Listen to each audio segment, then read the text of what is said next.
I looked out over the beautiful azure waters and watched as small waves crashed onto the snow-white sand. I felt such peace, such happiness, being here with my wife as we celebrated our 30th anniversary. A few moments ago, the tranquility of this island paradise was shattered. Mary, let me get this straight. We are here celebrating our 30th wedding anniversary on this romantic island, and you are telling me that you want to spend the night with another man.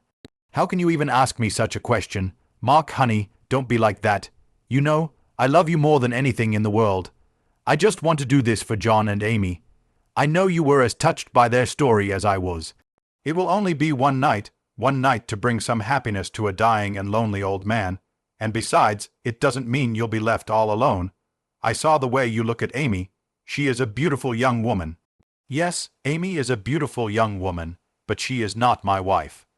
I know she wants you with her father and is willing to fuck me to seal the deal, but she is not my wife. I have never cheated on you, and 5 minutes ago, I believed that you would never cheat on me. I've never cheated on you, Mark, and I never will. That's why we're having this conversation. Amy and I talked about it all day while you and John were jet skiing. She knows how lonely John has been since he lost his wife 3 years ago. Now, with his diagnosis, he has less than 6 months to live. Mark, she just wants him to enjoy a woman's pleasure one more time before he gets too sick to do so. But why not just find him a prostitute? Heck, if they can afford a vacation on this island, they can afford a prostitute. Amy said she tried to do it on the mainland before they left, and John got really angry with her. He doesn't believe in prostitution. He says that any woman who comes to his bed must do so voluntarily and with his desire and not for his money. So you're saying you desire John.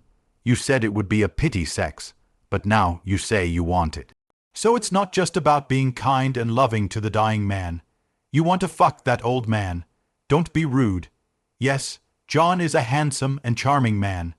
He has a kind and gentle manner, but he is also very masculine. So while I wouldn't do it if he wasn't dying, I admit that I think I'll like it. But having said that, just look at Amy. She's 20 years younger than us and gorgeous. You can't tell me you won't love it. So, Mary, it looks like you've already decided that you're going to spend the night in his bed. I'm guessing Amy told John about your wish. Have you discussed this with him? Have you already told him that I agreed to let you do this? Yes, Mark. I was talking to John while you were taking a shower. I told him a little white lie. I told him we've swapped partners before, and you really want to be with Amy. Amy told him that she couldn't wait to be with you too. He was very reluctant, but eventually agreed.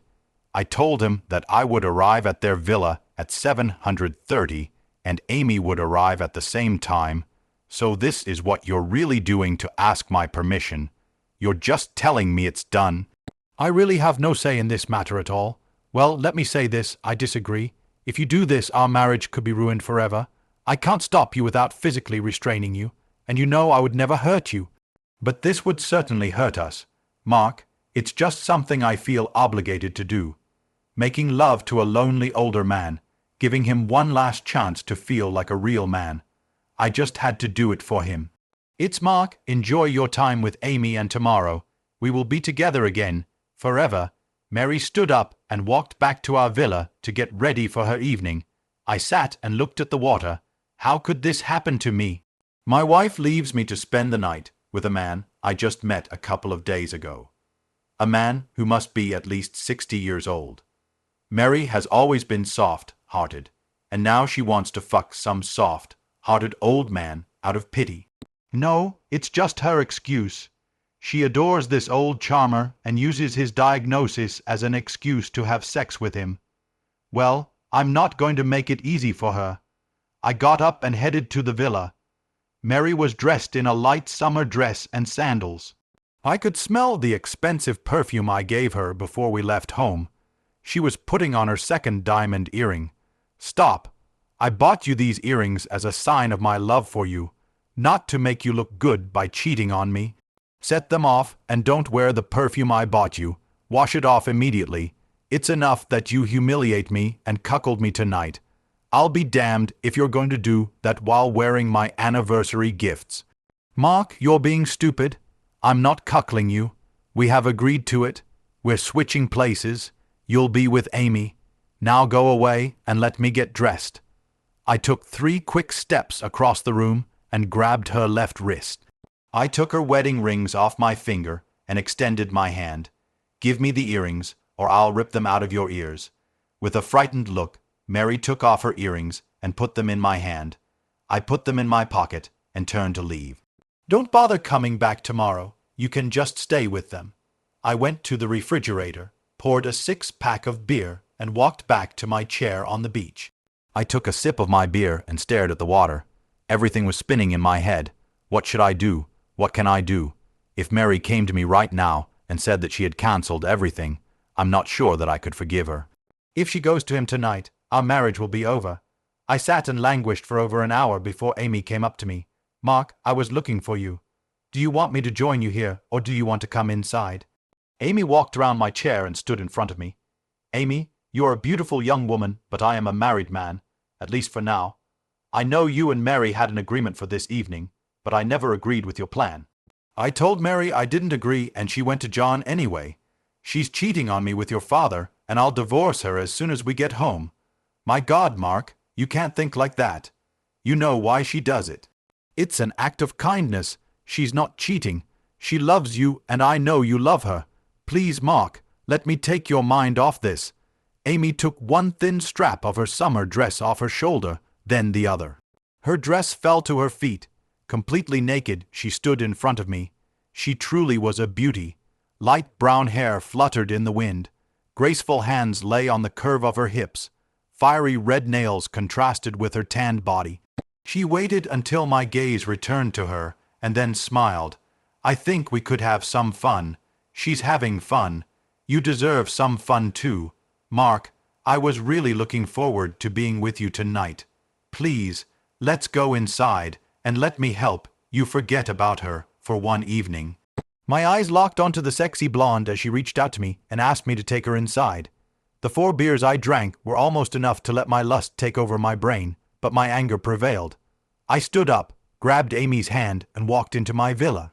I went straight to the bedroom, telling Amy to get the wine out of the refrigerator. I entered the bedroom and slammed the door, sliding the small bolt. Mark, let me in. Why are you doing it? Please, Mark, open the door and let me in. Please, Mark. Amy, my wife decided to cheat on me. This does not mean that I should follow her example. I made a vow and will keep it until I can divorce her. You can leave or you can sleep on the couch. Either way, you won't sleep with me. Amy tried to convince me to open the door before finally giving up. I lay down in bed and pulled the pillow over my head. I was emotionally exhausted, and with the help of beer, I fell asleep. I woke up to another knock on the bedroom door. Mark, open up. Let me in, Mark. This time the voice belonged to my unfaithful future ex-wife. She knocked on the door. Mark, dear, please open the door. We need to talk. We need to put this behind us. Please, Mark. I love you. I hurt you, but it's over now and we can be together today. Please, Mark. This is our last day on the island. I want to spend it with you, my husband. The only man I have ever loved. The room was filled with bright morning sun. I had a bit of a headache, and knocking on the door didn't help at all. I got out of bed, walked to the door, and pulled back the bolt. Mary burst into the room and rushed to hug me. I pushed her away harshly. Don't touch me, you dirty cheater. You come to me fresh from his bed and expect me to take you into my arms. You must be completely crazy.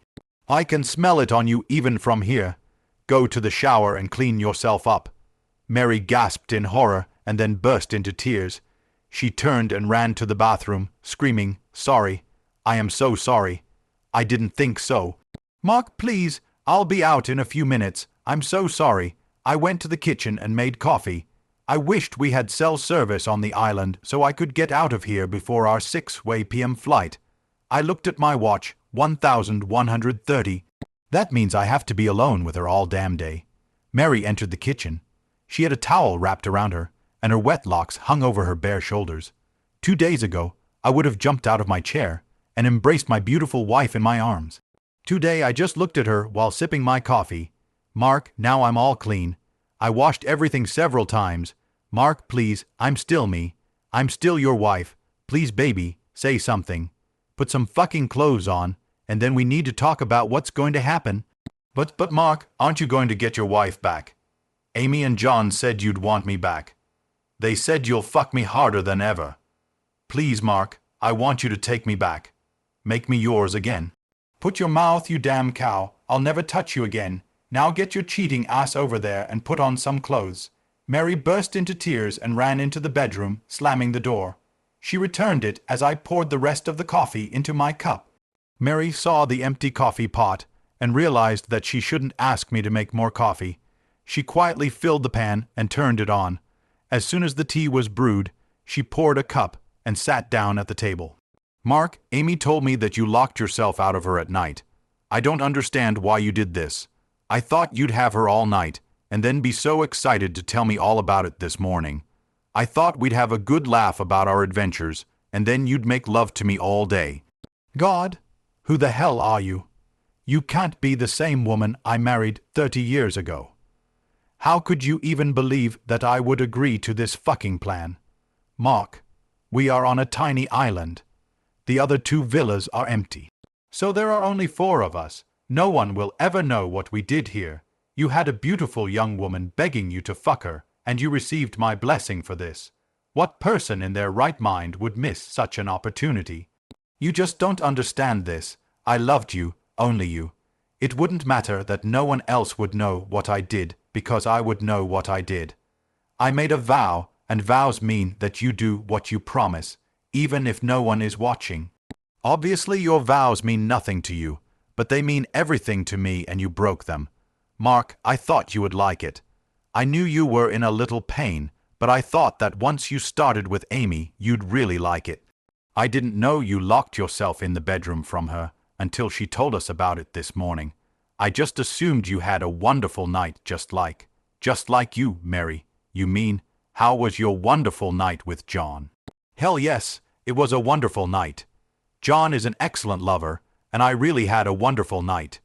You could have had a wonderful night too, but no, you were supposed to be a fucking saint. Well, it's your own damn fault that you missed your wonderful evening. I waited until I had my anger under control. Then I calmly said, no, Mary, I already had 5 wonderful nights with you. I didn't need a wonderful night with Amy. I was looking forward to another wonderful night with you, but you chose to be with John because you believed he needed you.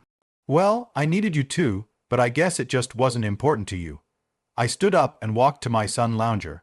I pulled my beach hat over my eyes and tried to sleep. About an hour later, a large shadow flashed in front of me. I looked into the grinning face of my wife's lover. Hey, buddy, I'm really sorry about the mix-up. I swear I thought you were on board with the plan last night. He tried to seem sincere, but couldn't quite hide his smirk. Then I realized that it was all a trick.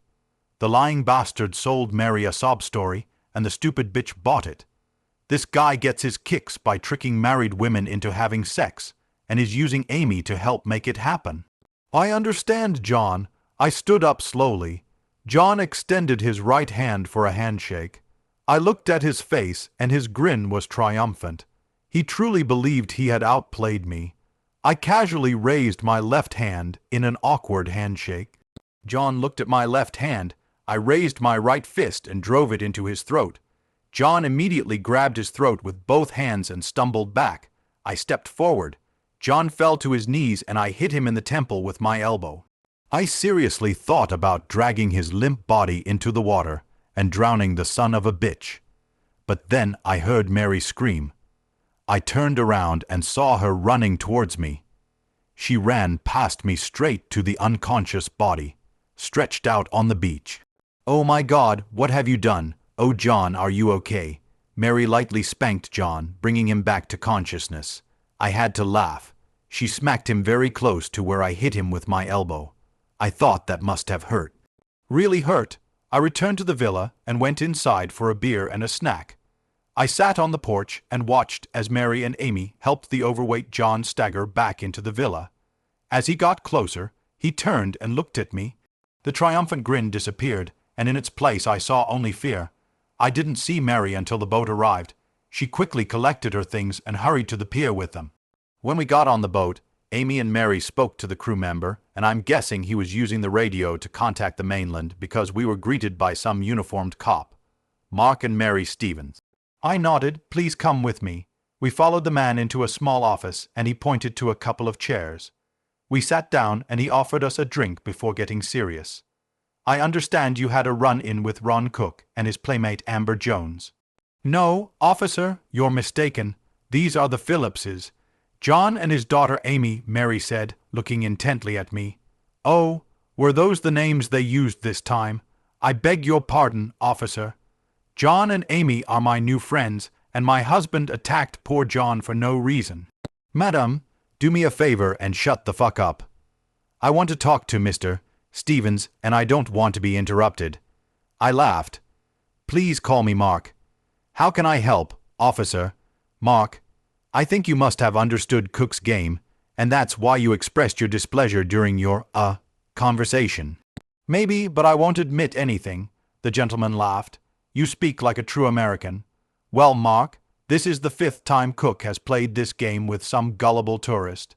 This is at least the 5th case that we have learned about in connection with some kind of complaint or quarrel. I have no idea how many times he just got away with it.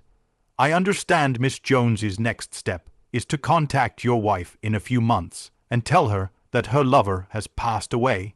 She will then ask the woman for some money to help bring Cook's body back to the States to be buried next to his late wife. Wow, this is a bigger scam than I thought. He convinces stupid wives to sleep with him, and then makes his slut deceive them again to get some money. Not a bad play. Yes, but thanks to you, I guess he will be out of the game, at least at our resort. Well, who is Jones? Obviously, she is not a daughter. Amber Jones was a stripper in a club in Miami when Cook met her. He had just won a small prize in the lottery and convinced her that he was very rich. She traveled with him for a while until he developed this scam, and now that's pretty much all they do. She wants to become an actress and thinks it will help her study. Cook just loves cuckolding their husbands and then forcing their stupid wives to send Amber money. He boasted that it was like making cuckolds pay him for raping their wives. At this moment, Mary, with tears rolling down her face, began to sob and lament. "Oh God, I'm so stupid. I abandoned my husband by believing this lie. Mrs. Stevens, you are not the first woman to be deceived by these two. I have 2 more ladies who want to press charges of fraud against Cook and Jones. Now, Mr. and Mrs. Stevens, if you wish to waive the charges, I think I can persuade Mr. Cook to do the same. In any case, your plane leaves in the morning, and once you are in the air, you will be out of my jurisdiction." I looked at Mary, she nodded and said, "I just want to go home. Please, Mark, just take me home." When she got home, Mary tried to convince me how sorry she was that she had done something so terrible. She claimed that she was deceived or perhaps even hypnotized by John and was out of her mind when she cheated. I served her at home 5 days after we landed. We suffered a nervous breakdown and was hospitalized for several months. This didn't stop the divorce. She tried to get our adult children to step in and help her, but once I told them the whole story, they refused to help her. She finally gave in, and we agreed to the standard 50-50 split. We sold the house for a pretty penny. I have to pay child support for the next 10 years, and then she'll have a nice little nest to fall back on.